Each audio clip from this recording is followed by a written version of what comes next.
lamento del trágico Guaymingué.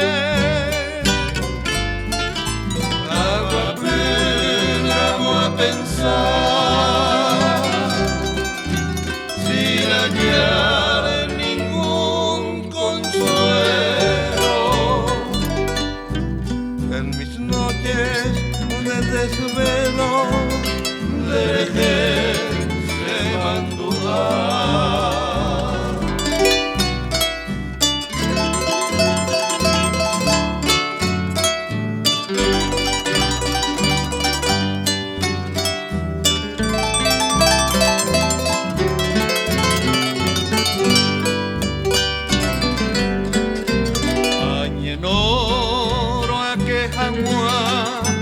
No me llega más el sueño,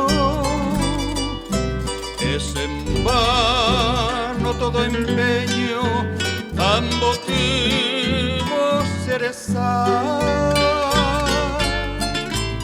Daikatu y Asapeví, porque siento que te acercas en el umbral de mi puerta, Neimo a tu percibir.